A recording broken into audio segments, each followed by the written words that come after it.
that will come back to us on our regular agenda next Wednesday. If you need paper copies of the agenda, there should be some just by the door. Of course, the whole packet is always available online.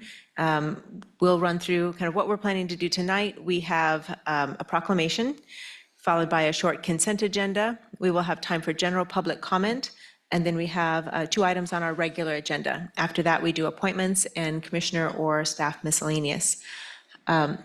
Given our limited time and the need to have an orderly and efficient meeting, we'll apply certain rules to public comments. This will be both for general public comment and also if someone comes to speak on a particular agenda item. So general public comment is for items that are not on today's agenda, but otherwise related to county business. We do our best to enforce rules consistently and without regard to the point of view expressed by the speaker. Those rules are, first, that each speaker be limited to a total of 3 minutes of speaking time. However, we always will accept public comment of any length in writing. 2, the individual speakers may not donate unused time to other speakers. 3, all comments must address topics within the jurisdiction of the County Commission. And 4, that we reserve the right to mute or remove any speaker whose comments are threatening, aggressively hostile, or belligerent. Please give your full name and address when you come to speak to us for the meeting minutes, and address all of your comments up here to us at the Commission. Please know that comments received by the Commission during our meetings do not necessarily represent the views of Douglas County government, but that we value the input.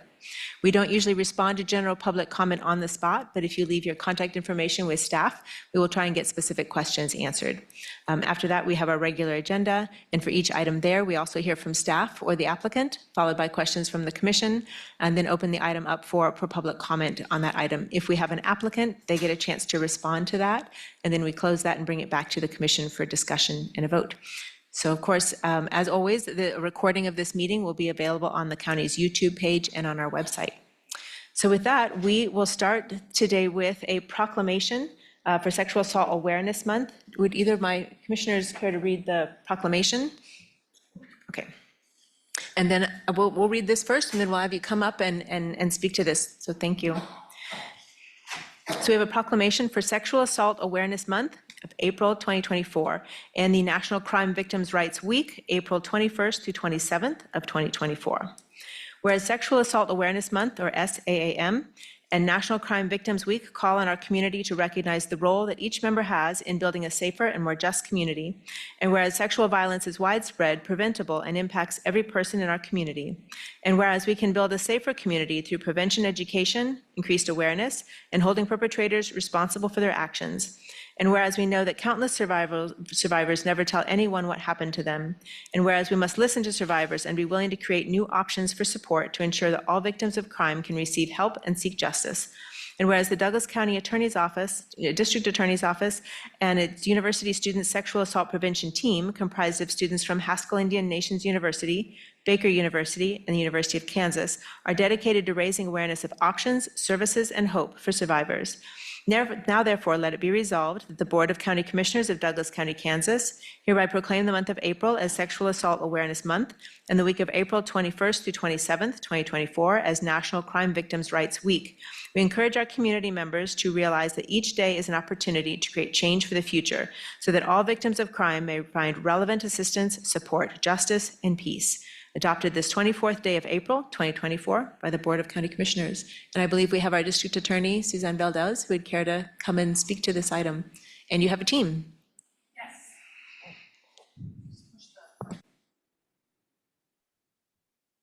Well, thank you, County Commission, for allowing us to, for this proclamation. And I have a few of our University Sexual Assault Task Force members, and they've kind of recoined their name to be the Sexual Assault Prevention, University Sexual Assault Prevention Team. This team was put together. We have student members from Baker University, Haskell Indian Nations University, and of course, University of Kansas. Today we have, let's see, Yasmin Bueno right here from Baker. We have Ann Beal from Baker. We have from University of Kansas, Grace Connolly, and we have Sarah Gabriel. We also have others who are not here tonight, and I know that Georgia Blackwood from Haskell Indian Nations University just may be a little late. But these students have come together over the academic year to address issues related to university sexual assault, prevention, education, all those things. I've learned so much from them, but they have come together this month. It's culminated, and they're doing wonderful programs at their respective universities. And so I just wanted to let you all know what they're doing for public safety here in our community. Thank you all for being here, and the district attorney speaks very highly of your work. So thank you for being involved at this level. Commissioner Kelly will have the proclamation for you. Thank you very much. And if you'd like to get a picture, we could do that too. Yes, Okay. awesome. Great. Do you want to come in through here? Okay. Yes. Who wants to hold the proclamation? You hold it. It's your word. Your shirts are. Oh, we're wearing denim today. It's denim day, and that is a result of a sexual assault case where the defense was that the young woman was wearing tight jeans, and of course she couldn't have removed. She would have to have consented to the assault because. All right, I'm gonna go high here.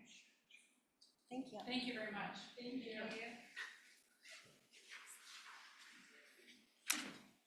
That moves us to our consent agenda. We have 3 items. Commissioners, are there any items on our consent agenda you would wish to pull for further conversation? No. Okay. No. Do we have anyone here today with us in the public who would like to pull a consent agenda item for further consideration? And do we have anyone online? Sarah? No. Okay. With that, I would entertain a motion. This Commissioner Reed moved to approve items 2.1 through 2.3. Second? All in favor? Aye. Thank you. That does move us to general public comment. We don't have a sign-up list going at the moment, do we? So please come on up and just state your name and address for our meeting minutes. Hi, my name is Sue Herrick. I'm a Lawrence resident. And Karen, I wanted to begin by telling you that I appreciate your stoic demeanor and that you give the impression that you're really listening to us. And I appreciate that to no end. Tonight, I have a copy of the April 12th edition of the Lawrence Journal-World. And it features the presentation of the William Allen White Foundation National Award to a newspaper in Marion, Kansas, and the remarks made at KU by the editor, Eric Meyer. This is the first time the award has gone to an organization rather than an individual.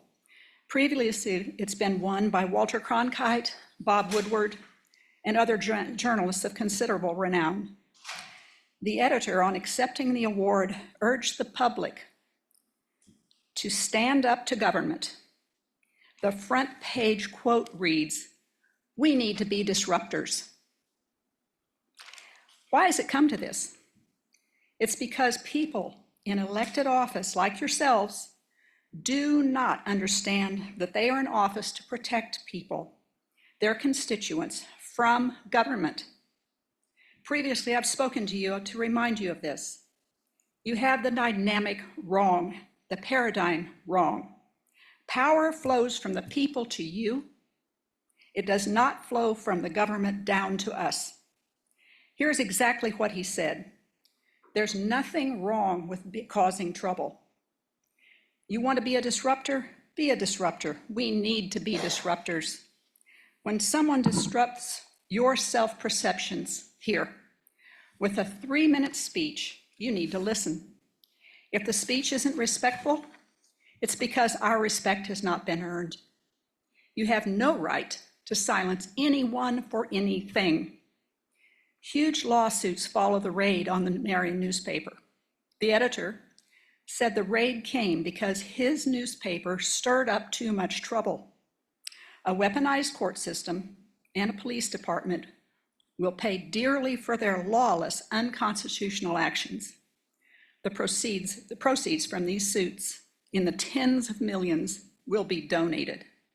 He stated, "We have to set the precedent that this is not something that is allowed. This is not something that is allowed under American democracy." So in conclusion, an award-winning newspaper's editor set the record straight and has been recognized in a big way. You need to pay attention. No more silencing anyone who disrupts. Instead, flip your power template and begin representing us. If not, you'll have a price to pay, both in court and at the ballot box. People of courage meet their constituents and rally with them. They do not hide and play a victim. Thank you. Thank you, Sue. Do we have anyone else who'd like to give public comment? Got a lot of public comment to go. Oh, hold on just a second. Don't start my time. I can get a little speech here. Because, guys, tonight, we're going to continue to talk about rights. Right about now is I'm going to start talking about the character of our commissioners, and I freaking dare you to shut me down. I dare you to turn off this mic. Patrick Kelly, I am sorry, but I have to agree with the man. You, sir, are a pussy. I sent you an email. Michael, we'd love to have you address us on anything of issue. If you shut me down, But I you'll have to guarantee you, manage I your guarantee you, aggressive language. I guarantee you, you're not going to stop my language. Cone v. California says I can say fuck all I want. Okay, we're not going to play that game. It's And not the words. I guarantee you, in your limited public forum right now, my free speech rules do apply. My free speech rights, rules do apply.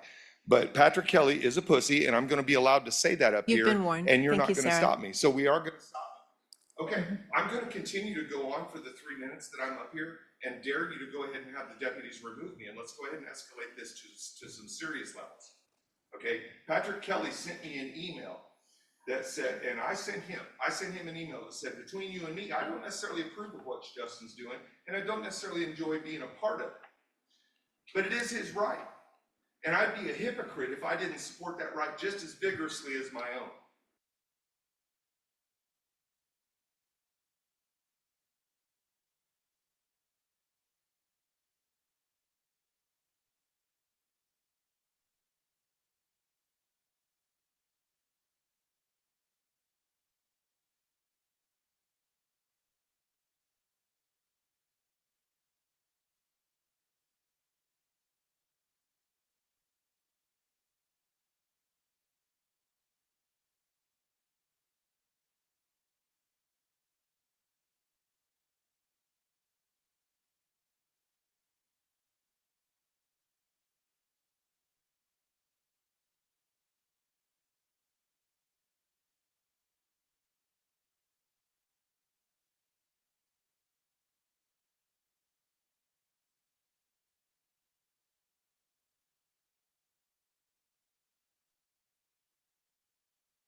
Patrick Kelly, you're still a pussy.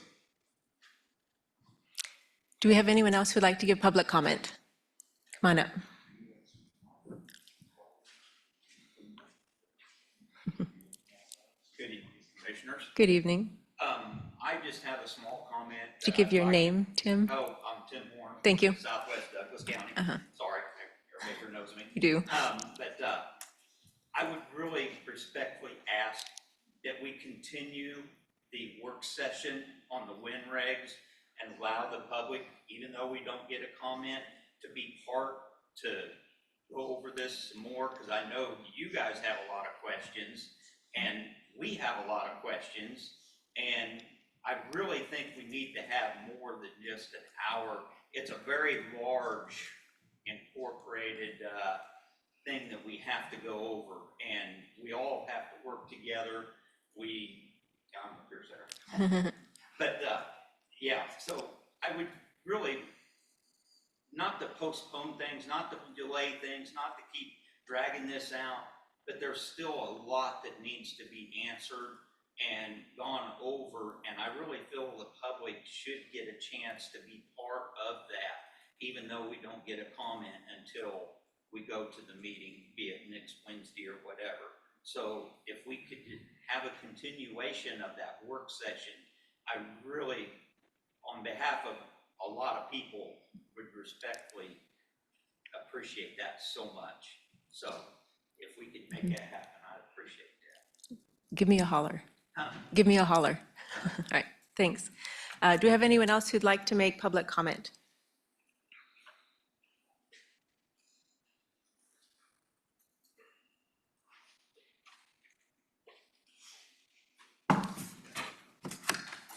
All right, I got a couple of questions. So my comments that I'm about to read here are quotes from last week's meeting. So therefore, this is germane because it was said in last week's meeting. And so here's what was said. Yes, Patrick, you are less of a person. Exactly. You are far, far below being a real man. I'm afraid we're not going to allow personal insults. You can certainly make any other This was comments you'd like. spoken at last meeting, so this is You've been warned. this is germane, and it is true about his character, whether it's a personal insult or not. It is true about his character. Another coward scared of accountability. This guy sounds like an absolute wimp. Grow up and be a man. Our government has become cowards, and it makes me ashamed of mankind. What a cowardly man that man is. I have more balls than Patrick, too. We're done. He needs a safe space.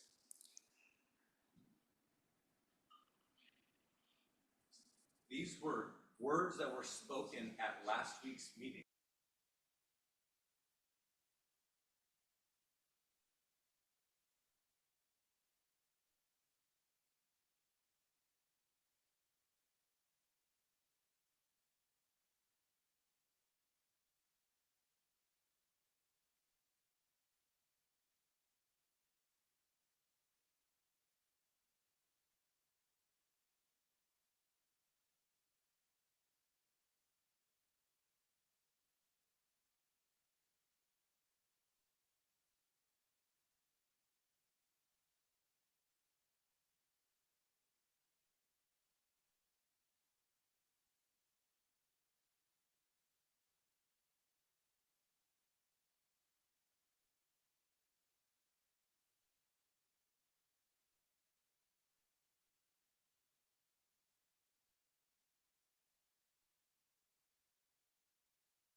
Do we have anyone else who'd like to make public comment? You know how much money that would cost me?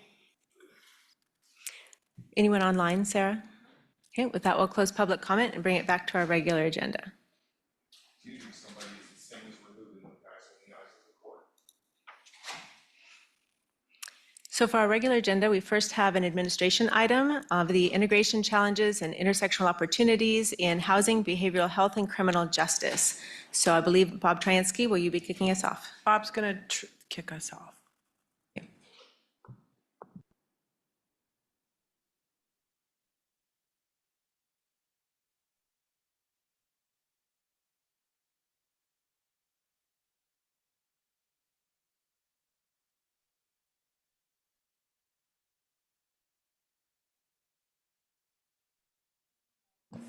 Are we?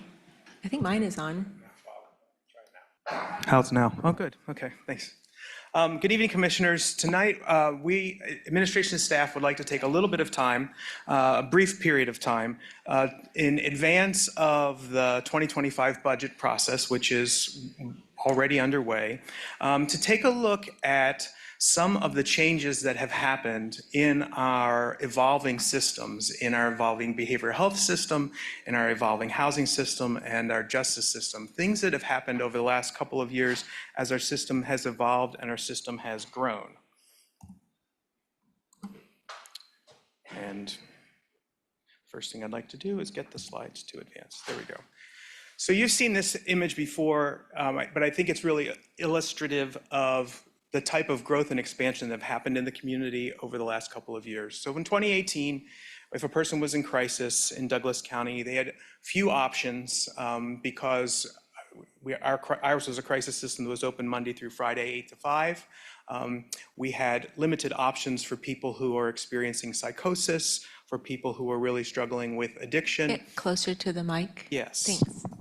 And too often, people would find themselves in crisis and 911 would be called, police would respond, or a paramedic would respond, and a person would wind up in the emergency department or in jail. Over the last 6 years, we've put together and put in place a number of major interventions. An air traffic control system, a local Douglas County crisis line linked to 911 and 988 that can help people resolve the crisis on the phone. And if they're unable to do that, they can move to dispatch a mobile team. A mobile response team can try to resolve a crisis in the field. If they're unable to do that, they can take people to a 24/7 crisis center. And once the person leaves the crisis center, they have access to a whole variety of additional programs and supports that we started bringing online in 2018. This is a major expansion of programs, a major expansion of resources, a major expansion of workforce. We have grown significantly and we have grown exponentially. And those systems are complex because the work that's really involved is not just bringing online the facility or the service or the new program like 988 or mobile or the TRC. It's all the work that's done in between a 988 dispatch to mobile, all of the resources that have to be marshaled in order to get the right response to the right person at the right time.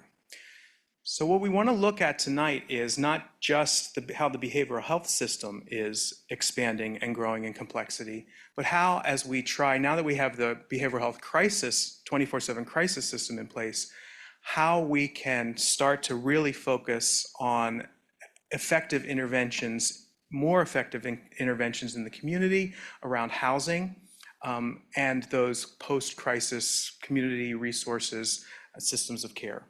So when I first started in this role and we started talking about the idea of how important it is to promote integration across the system of care, integration is a word we use a lot, integration is a word we say a lot, but some of our partners on the Behavioral Health Leadership Coalition pulled this graphic up.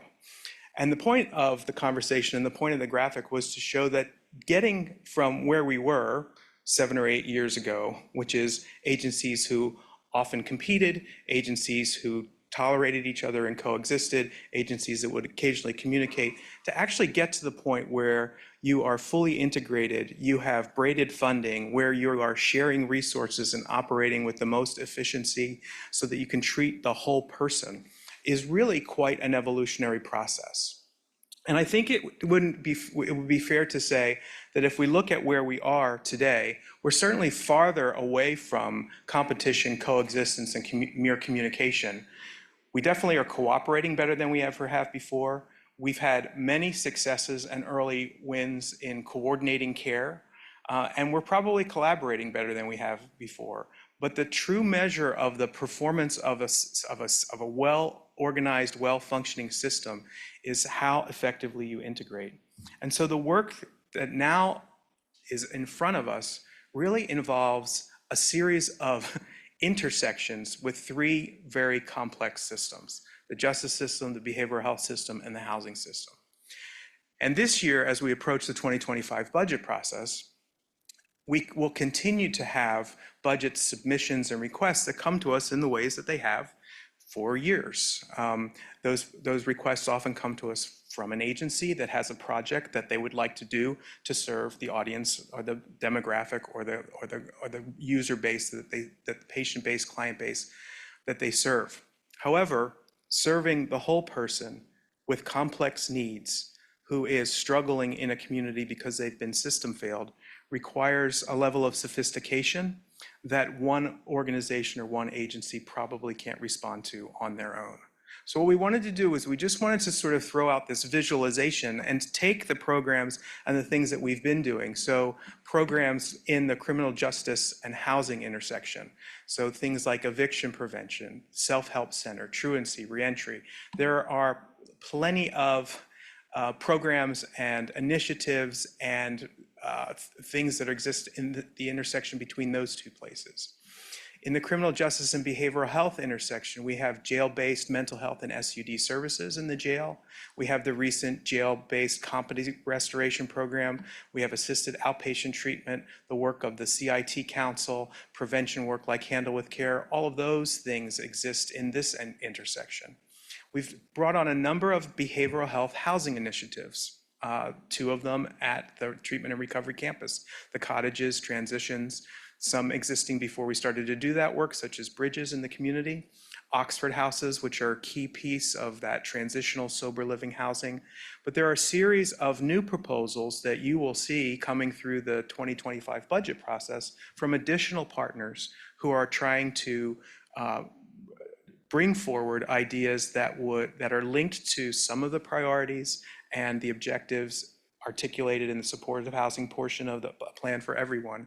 And the question becomes, how do we, as we move forward, continue to be able to equitably and thoughtfully and intentionally assess those proposals before you're asked to make funding commitments? We have been in a season for the last 5-6 years where we've been doing some things, I call them in the meantime programs. So we've done some projects while we were waiting for the TRC to come online, and we intervened differently in the emergency department. We've been fortunate to have some agencies in the community that have stepped forward and said, I would like to bring a program like Artists Helping the Homeless to the community. We now know that the need in the supportive housing space is quite large. And so it's not going to be sustainable to deal with each proposal as it comes through the budget process the way that we're doing things.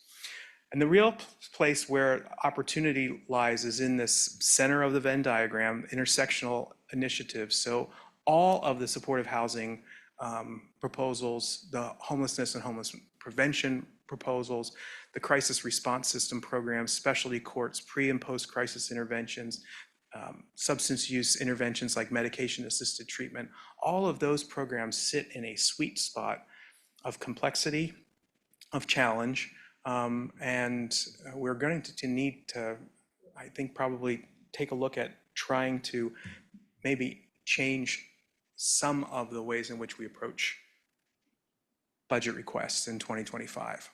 So we've met as staff to talk about these things, and here are some possible approaches that we may want to experiment with or implement or apply to the process of considering the budget proposals that are coming your way.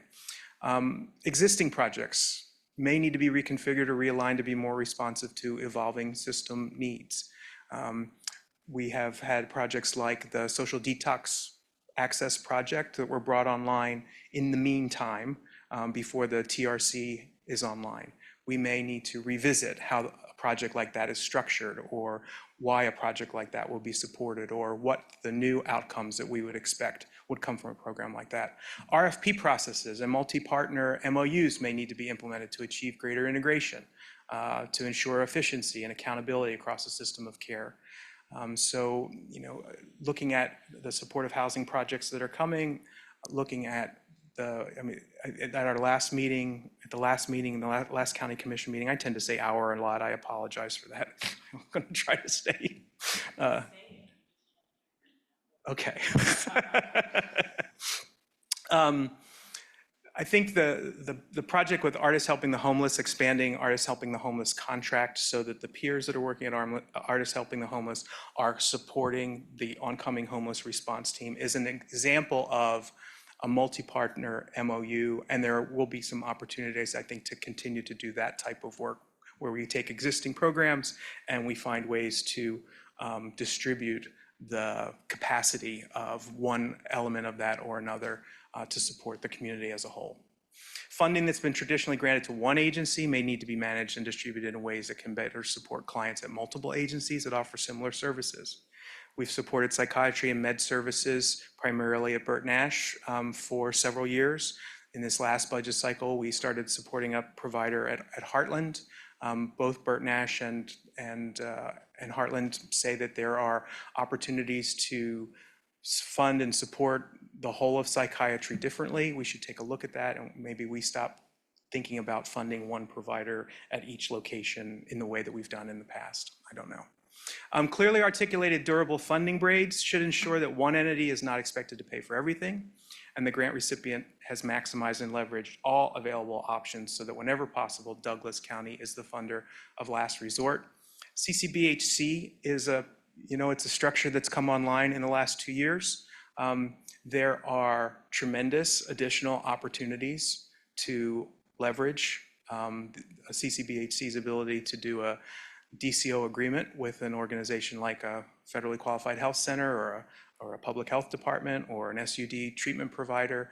And that would offer opportunities to leverage dollars better. The county did remarkable work with its partner Burt Nash in leveraging a real significant funding braid that we didn't anticipate, that now has KDAD's funds to the degree of $3.1 million.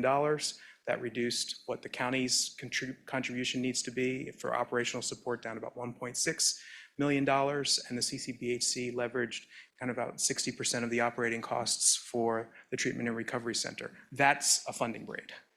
And that is a model whereby you are really leveraging all possible revenue streams in ways to maximize the impact of the community's investment through the behavioral health sales tax.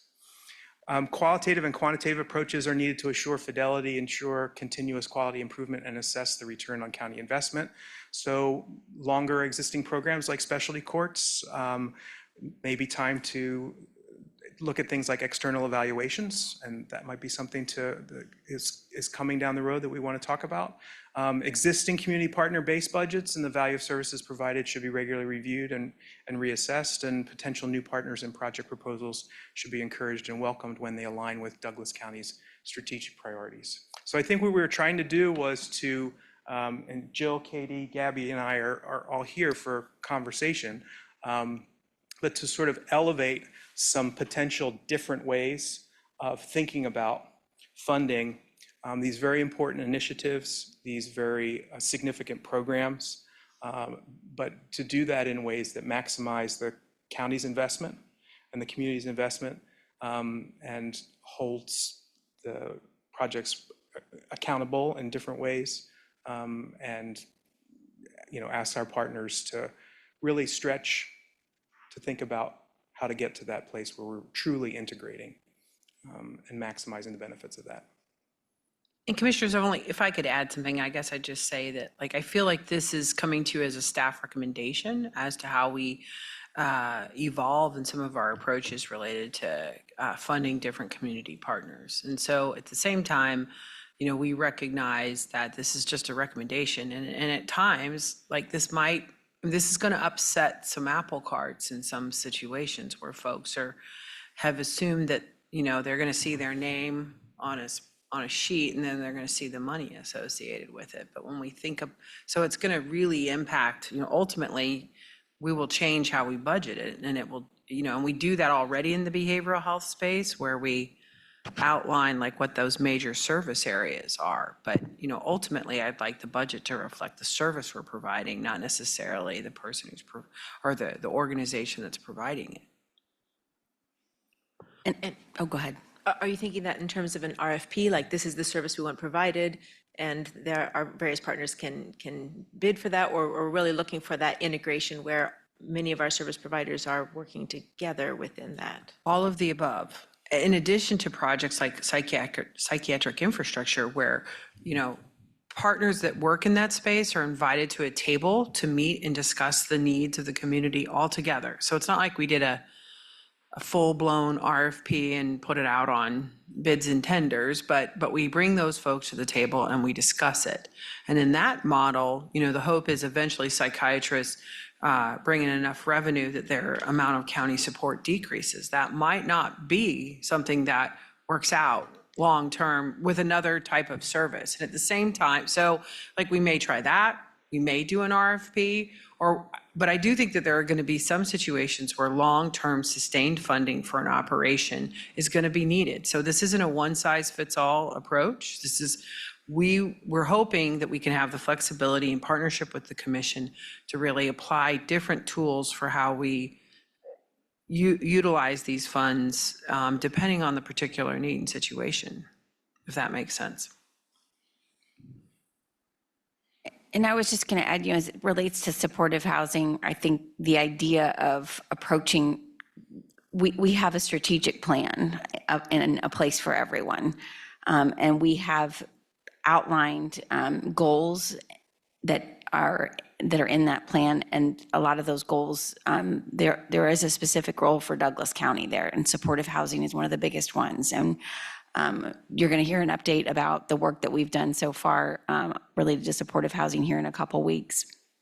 And I think as we think about, and we start to look at some of the budget requests that have come from partners in this coming process, and even in the past that look like supportive housing, it's getting harder and harder to figure out, how do we pick which one is the best for us right now, and so how do we articulate what we're looking for as a reflection of our strategic plan? That seems like a good starting point, and back into that, rather than not that it means that it's a bad thing to keep working with our same trusted partners, like Artists Helping the Homeless, like Tenants to Homeowners, Burton Ash Community Mental Health Center, but it's just getting trickier because there's new partners that are coming into the space and want to say, hey, how can we be a part of this? We do good supportive housing work too. So how do we do that? How do we show up a little more neutral?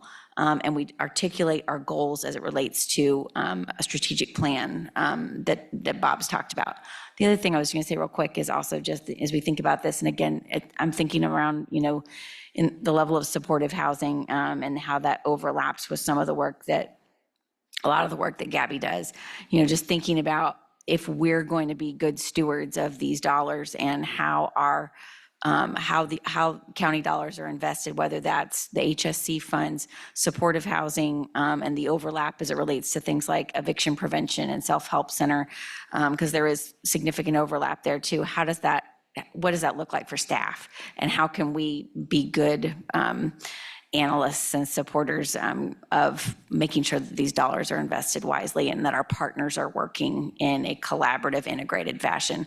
Takes a lot of time on the part of staff, and I just want to mention that. Yeah, and so I think, in the case of the supportive housing work group, that's an example of we could take what we've learned from psychiatric infrastructure, continue to build on that, and when funding proposals are brought to you, or when recommendations are brought to you, they've been thoroughly vetted by all the partners, and all the stakeholders have been a part of that. I think that was one of the things we were striving to do with Behavioral Health Leadership Coalition, and I think we, in many cases, made a lot of progress and did a lot of good. The complexity of these things are things that need a vetting, a prioritization process, a whittling down, and it might not be an RFP process, because the reality is the number of projects are, we're not opening up for a vast array of external proposals to come in. But on the other hand, maybe there are situations where we do want to do that. This is Commissioner Reed. I just want to say that I think, to that end about the permanent supportive housing work group and the sort of parallels and possibilities with the psychiatry work group, I think not only is it good for this, I'm really supportive of that model for a few reasons. One, what you just mentioned, Bob, the sort of vetting and prioritization process is helpful. But also, I think that there's really good stuff in that process for the community partners at large. And so like that's where the better integration and a shared understanding of what that means and looks like and an evolution of that process, I would imagine it's happening in those conversations.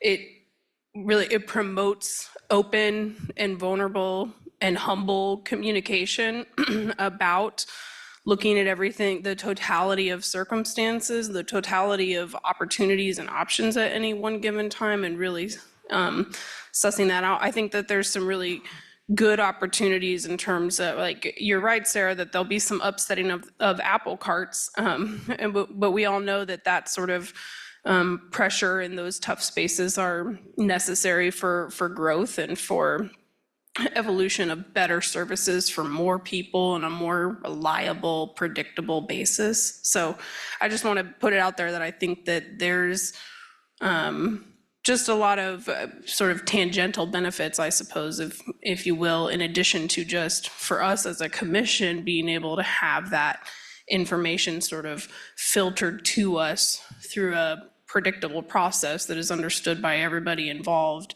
and that helps manage expectations, and that really it is a culture shift that in talking about projects and services and possibilities that can be funded rather than just agencies and agencies' missions that can be funded, which is traditionally what the tent of the conversation is.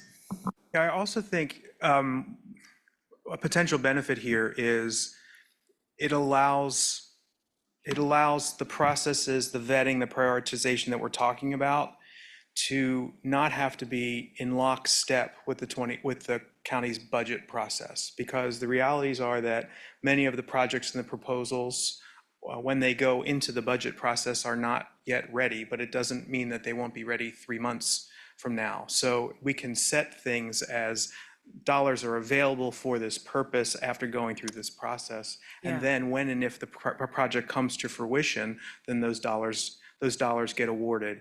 I think in the last 5 or 6 years, as I look at some of the projects that have been funded, which are good projects, what we don't see in the budget process is the readiness of the agency to deliver that project on January 1st.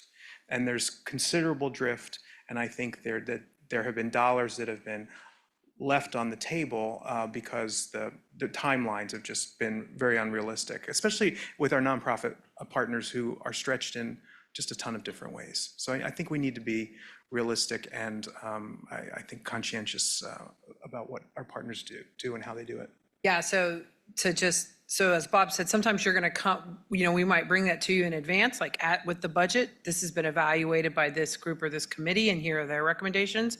But I think what I can see is happening during the budget and afterwards is sort of a variation on what we've done, where we've said we're going to set this money aside in the commissioner's budget, and then we'll figure it out as we know more. We could still do it that way, or we could just be really purposeful about, like, this is funds set aside for medically assisted treatment. And then over the next several months, staff will develop how that, a tool to evaluate how we want to distribute those funds, come back to the commission, say, this is the tool, what do you think? Commissioners say, that sounds great, or no, let's tweak this. And then before the whole year starts, we've been able to use that tool to decide how those funds would be distributed. So I think it's going to be both before budget, during, and after, if that makes sense in some of those conversations. And I had another point to make, but if you wanted to. So I guess the other thing I want to make sure there is that second to the last line there about existing community partners. Commissioners, this is a hard conversation because at times, I tell community partners when they meet with me that the expansion of services for community partners is a policy decision that is up to the Board of County Commissioners. So, maybe that's me sort of saying, putting it on you all to make those decisions, but the reverse is true then. So then if I were to say, I'm not clear as to how this community partner is meeting your stated goals and objectives in terms of the kind of things you want to see, maybe they did, maybe it was something that happened 10, 15, 20 years ago, and they are good people. None of these people are bad people. They're all doing incredibly great work in our community. But there's an existing partner, and we would like to look, we just want to ask you, is this really where you want to spend these funds? It's a difficult conversation for staff to do, because I feel like it kind of leaves it in your hand. I mean, I leave it in your hands. So then if I think we can recommend those things, but please give us some grace if we step on toes. And I think a lot of that you'll clarify for us. No, this is how we see this particular provider tying into our objectives and goals. So I think that's kind of also something I'm envisioning, and I'm trying to figure out the tools and because you guys know I'm a process person, like I'm trying to figure out the process to do that without having surprises as and having something routine and predictable. And I would just say this is a tough balancing act as we try to figure out, like, how are we constantly evaluating whether or not a particular service is meeting our goals and objectives, but yet providing some reliability in the space, because I don't think the county wants to move to a system where every one of these services is RFP'd every year and every agency could lose their funding every year because they didn't get their forms turned in on time. So because of the county government's role in human service provision. So it's a hard balancing act, I think, for us as staff to try to figure out what are the right ways for continual evaluation. So for my part, I will say the idea of base funding for partner organizations has always made me uncomfortable. I recognize that we're trying to balance that predictability, which is important, especially for operational funds for partners, and the fact that our community is evolving. And as we invest in this system, especially this system of care, those investments ought to mean something and make for changes and mean that the status quo is not the way things are done anymore. And we've told our community that as we're adding these programs and adding these things, that there are cost savings also. Those are cost savings in human suffering as we're able to be able to meet people's needs better, but also that they're actual dollar savings as people are not using the emergency systems. They're using instead this system that is more streamlined and more prepared for their particular care. But it is much easier to add things and add programs, and community partners come forward with new ideas of a piece to add. But we've needed this. We've needed the ability to dig in and see, well, how are these things working together? Where are the efficiencies? Where are the pieces that have run their course? Good programs that have served their need and are no longer, part of the evolution of that system. So I also am a process person, and I want the roadmap, and I recognize it's not a one-size-fits-all thing, and so I think that Sarah will help get us there for that. But that's really the part that I'm struck with, is that balance between, I know partners need some predictability, and they need predictability from us and some clarity, but the status quo is not always going to be what can be relied on. I mean, when partners come forward and say, well, we always got this amount, or oh no, we've only been getting the same amount. Like that's not the start of a conversation. The conversation to me is what value are you bringing to Douglas County taxpayers, all across Douglas County, urban, rural, all of those pieces, making that case as what piece do you bring to the puzzle. There are a lot of other funding sources. When you say we are the funder of last resort, which I've heard funders use that, but sometimes it sounds like it's always in the last place you look, because if we ask Douglas County, we don't have to ask anymore. And that's the part I don't want. Like, funder of last resort is, I'm not sure that's even it. Like, I want to be part of that braid. I don't necessarily want to be the first piece, unless that's the piece that we decide is most needed, but I don't necessarily need to be the last piece, because I want to make sure that they're looking in all the right places too. That was a long way of saying, I appreciate this conversation. I think we'll have a lot more of it. I was going to offer to, what we're thinking about here also helps us be thoughtful about not growing the budget more. Like, how do we live within what is a really generous budget already? And so being strategic about, are these the right places for investments, and having hard conversations like we alluded to with the, yes, it was an expansion of our contract with Artists Helping the Homeless, but we pulled that funding from an existing partner agreement because we weren't necessarily, we saw that things were changing because of all the work that we've been doing around our work on homelessness. So we took existing funding and made the case to reallocate it. It took a good amount of time to have those conversations, and we were thoughtful about it. But I think, that, again, this thinking is all in the service of how do we also live within what we have available to us today to make sure that we're being thoughtful about our budget. I wondered too, I don't want to underestimate the amount of disruption that a change like this could cause. And my experience has been that while we may see some benefits, why we might see it as being a better organization, I would be interested in hearing from our community partners how they might want to do that over time, right? To make that adjustment and change over time. And I know in whether it's Human Services Coalition or Criminal Justice, we have some of those collaborative groups in place already that we can start to have some conversations, because it may be that down the road we're not funding individual organizations, but that we're putting dollars towards criminal justice and asking staff to sort of manage from there instead of us selecting those individuals. I also think as we go to 5 commissioners, it may provide more opportunities for multiple commissioners. Right now, when we're 3 commissioners, in all, transparency, you can get isolated pretty quickly with a community partner, and that it may be good to have more than one commissioner in that conversation to understand the entire complexity of the system, and work with those partners to help make those connections. So I like where this is going, but I want to tug the reins a little bit and say, like, how do we, and I think that was intended. I don't think this is a radical change that you're expecting, but how do we honor our partners as being partners and not something that we are doing as a county commission saying we need to change direction right away? And I don't think that's what's being said, but I want to make sure that's not what's being heard. No, I appreciate that. And I do think this is not going to be any sort of wholesale change on all those relationships. And for the most part, I'd say, like, as I have said, our budget is our strategic plan.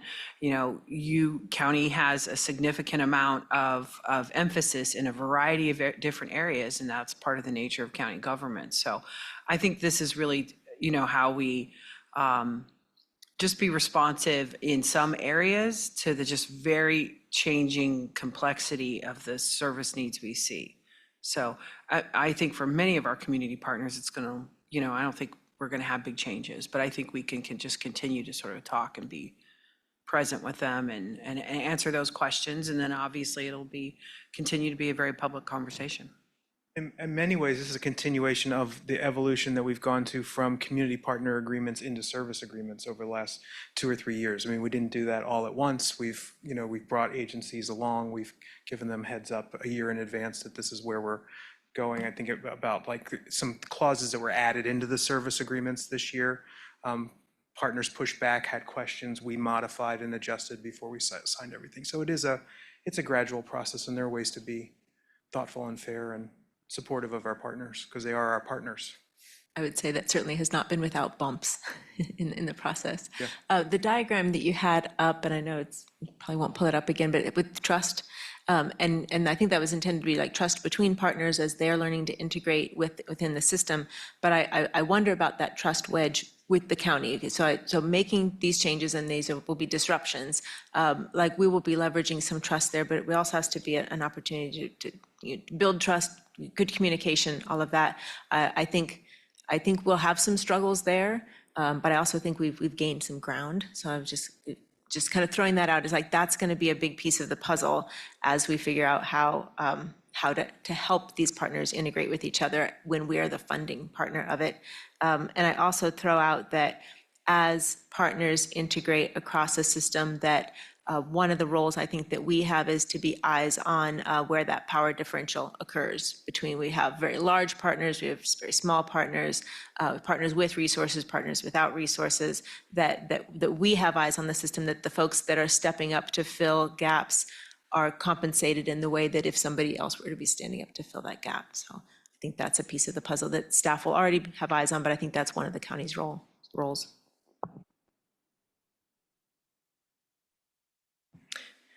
This is not an action item. This is informational only. Commissioners, do you have any other thoughts, questions, or staff, do you have anything more on this item?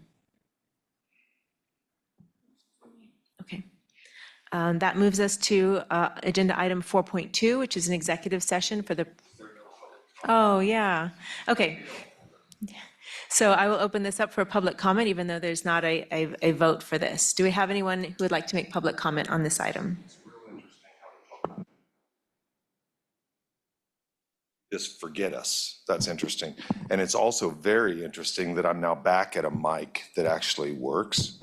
Wow, that's cool. Let's talk about criminal justice and behavioral health. And let's talk about the fact that a commissioner refuses to meet with me about a behavioral health and a criminal justice issue that is pressing. Pressing. Right? Can't shake your head, yes, no. You don't think that's pressing at all, do you? Addicts getting maliciously criminalized when they seek help at Burt Nash in the TRC, you know, your community partners or your community service providers, whatever it is. I find it very, very interesting that when I went to the county building this week and I was walking in the door with a county employee who sits very close to this woman over here. And I explained a little bit about oversight and questioned the oversight. And this person literally tells me, we just give them tax money and they're in charge. Citizens get told that stuff. How are we supposed to feel about that? We just give you tax money and you're in charge. Is that really how it works? Is there no oversight here? I have recordings. The reason, Patrick, that we can't meet online or by email or whatever these other means that you deem appropriate, the reason we can't do that is because I have some sensitive recordings from inside the TRC that occurred with your community partners. Tried to play them for Sarah Plinsky. She purposely ignored them while they were playing and said she refused to listen. I was astounded with that the people that are in charge of the oversight just simply refused to listen to a homeless person being needlessly criminalized when he was seeking help. And see, I can't see what that time was, so it really doesn't matter to me because it needs to be over here somewhere so I can see it, because I can only address you, right? So I have to be facing this way, right? But I can't see what the time is that's remaining. How about you guys get a little clock down here, Karen? Again, needlessly criminalizing people at the TRC who were seeking help, saying they would not, that the TRC does not provide treatment. Well, maybe they don't actually see, I caught it that time because I saw her hand go up, but we still need the clock. Maybe the TRC does not actually provide the full extent of the treatment, but they are a part of the crisis stabilization of the treatment protocol, are they not? And they refuse to do that. If you, sir, would like to meet with me about this, I would like to discuss it with somebody because it needs to cease to happen around here. The most vulnerable people in this community, we have no way to help them. Diane Carter, we have no way to help her. Do we have anyone else who'd like to make public comment on this item? Do we have anyone online? All right. Are there any staff, further staff communications on this? All right, with that, we'll close public comment and bring it back to item number 4.2, which is an executive session for the purpose of consultation with county councilor on matters which would be deemed privileged under the attorney-client privilege relationship. Justification is to maintain attorney-client privilege on the matter involving Douglas County. And I actually have a motion I would read for that. Yes. Okay. I move that we recess into executive session to discuss legal matters relevant to public comment. The justification is for consultation with the county councilor, which would be deemed privileged in the attorney-client relationship. Also attending the executive session will be County Councilor Sarah Plinsky. No action will be taken during the executive session. We will return to our open meeting at the room. How long do you think we need? We will return to this room at 7 o'clock. That is my motion. Do we have a second? Second? All in favor? Aye. Thank you. Back. We have no action on executive session. That moves us to appointments. Do we have any active appointments? You'll need to use your mic. I thought I turned it on. I did send you all, there is a replacement appointment for Food Policy Council, I believe. I'll try to pull it up here. Remind me. So Sarah, I think you said you were going to attach it, but you didn't. Oh, I didn't. attach it. I'll have to go back further. Or we can just wait and I will reattach for next week. Could be Thank you. wrong. I'd like a little time with it. Yeah. I'll reattach it. So no, we don't then. So how about Commissioner or Staff Miscellaneous? And we'll start with Sarah's memo. Thank you, Commissioners. You have my updated memo in the packet with some new dates of some events coming up. Also, just wanted, in my ongoing effort to try to talk about things going on in the county organization that are not necessarily on your agenda. Starla Jones, our Director of Information Technology, and her team have put together a pretty cool SharePoint site that's tracking all the projects that they're working on for the first half of 2024, and they have over 15 pretty substantial initiatives. So we just put a link to that in there to if you want to dive deeper into that. Just a reminder, Commissioners, next week we do not have a work session at 4. We will start at 5:30 for where the main item on that agenda will be the discussion of the wind regulations. And then after that, we have the next 3 weeks, we will have work sessions at 4 o'clock. And Commissioners, that's all I have. Commissioners, do you have anything else for the good of the order? I do have a few, Commissioner Miscellaneous. It's been a busy week. Okay. So today, we had the Heartland Workforce Board meeting. We are needing 3 people from business and industry to be appointed to that board. So Commissioners, if you can think of anybody, especially from healthcare or IT, we're looking for some appointments, and you'd send them to Sarah, and then I can send them to Gina Kaufman to follow up on if you have anybody of interest there. I may have someone in mind. I'll need to do on that. Yeah, and we had the, sort of the organizational audit just was completed, and one of the things they noted was the number of openings we have on that board. So it's something that we need to address. Shifting gears a little bit, we had Economic Development Council on Friday. There was some concerns raised about work being done to the South Lawrence Traffic Way and some signage.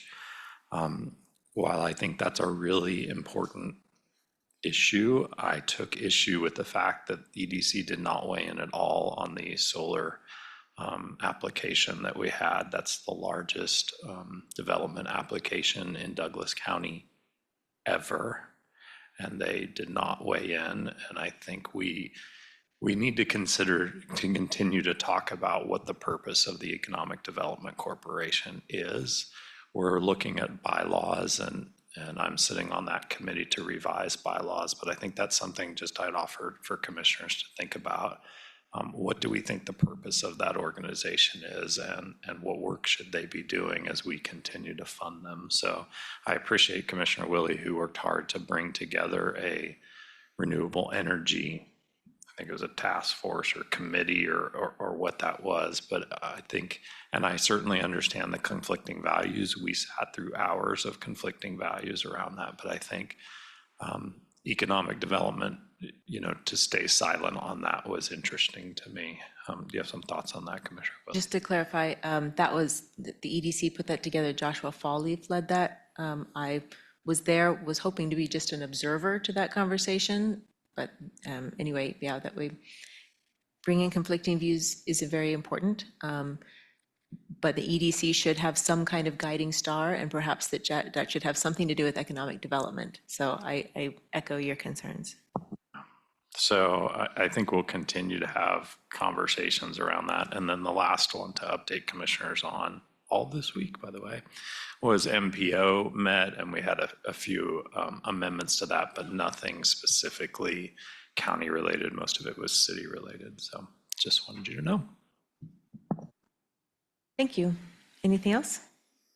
Yeah, this is Commissioner Reed. I just wanted to mention that I had spent the better part of the last 2 days, about a day and a half, at the Kansas Statewide Homeless Coalition Summit on housing and affordable housing and homelessness here in Lawrence. And it was awesome. There's a lot of great materials that certainly Jill could share with you if you had interest in any of the materials from some of the presentations, but some really dynamic presentations, some interesting information, lots of great conversations that I was hearing in, the dining room and the hallway and in between. And so that's always really fun when conferences and summits are buzzing. You just feel that energy, or people are like having lots of inspired and sparked conversations that they hadn't had before or hadn't had with this person before. So that was cool. And then also, but for me, a personal highlight was Jill Jolliker and Brandon McGuire from the city got to do a keynote yesterday that I think you said you're also going to be presenting that at a city managers conference that's also coming up tomorrow. So we were the practice run. You did great.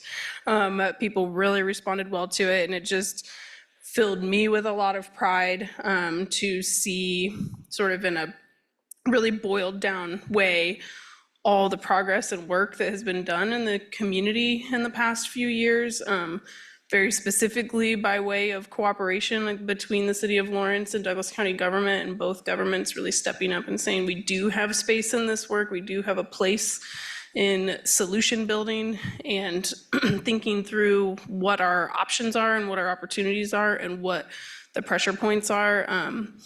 And that was just really cool to see it synthesized. And also, I wrote down a couple, Misty Bosch Hastings gave a really great introduction to them. And as the sort of newer person to our community, she just talked a lot about how both Jill and Brandon, and that I think Jill was maybe more surprising because she's from another organization and not Misty's direct boss like Brandon is, but that they had both been really significant supports to her in getting a grasp on what's going on in this community and what progress we can have, and talked about them both being game changers in local government, and I couldn't agree more, and noted that they've really led the way and cultivated leadership that is based on cooperation and that spirit of collective action. So just some themes that I wanted to make sure I shared with you, and it was a moment of pride and to look back on it and really see so much work synthesized into, like, this is how far we've come, and these are some really tangible, concrete goals that we have in a place for everyone, things that we can work towards with really clear directives and some filters, and yeah, it was just really cool. And also, it was announced that through partnership with KDADS and Community Solutions, which is a really great organization where Built for Zero framework is really born out of, that statewide, every continuum of care in the state of Kansas will have the opportunity to become a Built for Zero community and adopt sort of those guiding principles and work towards some of the same things that we've been doing that have been happening in Kansas City for a while now. So that's really exciting to see that there'll be some opportunity for continuity and consistency in everybody across the state, sort of talking the same language about these issues and recognizing that we need statewide solutions, like lots of statewide solutions, not just communities who are trying their best to meet the need of their constituents in a impossible situation in many ways. So that was exciting to hear. Just share that update. And thank you for attending that and also for speaking. giving some good kudos to our staff and city staff on that. Similar to what you were talking about, needing statewide solutions and needing all communities pulling together. I did come back from a DC fly-in with the Mayor Bart Littlejohn, Brandon McGuire, and Chambers staff and representatives to meet with our federal delegation, and that was one of the pieces we were bringing, is that this needs to be a much broader conversation. Small communities can't be left to be fending for themselves in some of these solutions. So we talked a little bit about kind of the contrast between the ARPA funding and how much leeway we had to do great things with that versus the HUD funding like that we just got, and how entirely narrow that funding is and how hard it is to get partners who are willing to comply with those. So I think that contrast kind of got their attention a little bit with the hope that, and we talked about what we accomplished with the ARPA funds that were available to us to manage issues on the local level. So there were good conversations. We did find out that one of our congressmen was leaving as soon as we finished that call. So, I think the repetition of keeping our story and our local stories in front of our federal delegation is really critical. And I think that it feels slow moving, and it didn't happen during the pandemic. So we've got kind of some catch up work to do, but they are interested in meeting needs for our community and making sure that they have all the information they need to make that happen. Do we have anything else? The only last thing I'll notice, because I'm not sure if I told Robin this or not, but I believe both Commissioner Kelly and I will be at the Justice Matters event on Sunday. So maybe Commissioner Kelly, you told Robin, but just putting it on the record. We'll get it published. Good. And that Local Government Day, first annual Local Government Day was yesterday afternoon. It was really great. I wish that more people were there to see, what all gets accomplished on their behalf. So we respond to emergencies, we respond to fires, we build roads, we accomplish a lot of things that people, I think it's easy to take for granted because there's a lot of excellence, I think, in our county staff and in the people who serve us. So with that, if there is nothing else, I think we are adjourned. Thank you all.